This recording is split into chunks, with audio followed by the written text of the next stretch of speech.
Hello and welcome back to Space Engineers. In today's video, we're looking at a small compact ship that features the Vector Thrust script. There's this lovely thing right behind me called the Wasp VTOL Speeder, which is a lot smaller than it looks. If I was to just bring my character and reverse him all the way up, that is what he looks like in comparison. So this is a very, very small ship.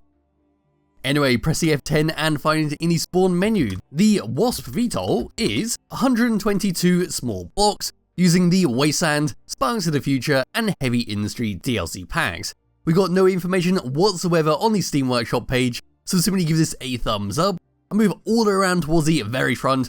Have a quick look around the outside, then we'll fly around for a bit and see what it can do. But for the moment, my character can now just bugger off a little bit. There we go.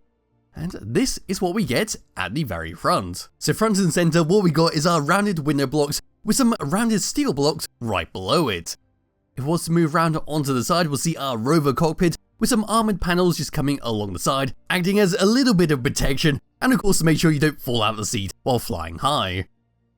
Turning around and over to this section, we then got our Wasteland spotlights to light up the darkness, and there is the first of two rotors for our Vector Thrust system.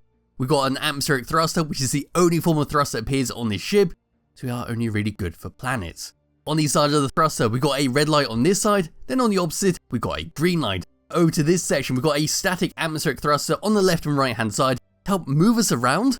And there is some more armored panels in the lovely hazard skin block. Then around towards the back, we got some more rounded steel blocks, this time in our nice shiny silver color. Then right at the very back, another interior light, and then an LCD screen that says reactor and service port. Pulling away from that and looking down, that is what we get. We've got some more great use for our armored panels. There's some barred window blocks just hiding away the rear of our atmospheric thrusters, or the front of the atmospheric thrusters. You could just about make out the reactor right below it. Then over onto this section, a battery with some more armored panels. Then towards the front, there is our rover cockpit, and there is our glass windows at the front. Just dropping down and coming underneath, I'm not sure if we'll be able to see too much, but that is what we get under it. We should have some magnetic plates to land this thing down on, and we can see some more Wasteland spotlights on the bottom of that battery. And towards the tail of this thing, that is all we get. So now I can grab hold of my character, we can go inside and see what this thing can do. I'm still very impressed with the size of this thing.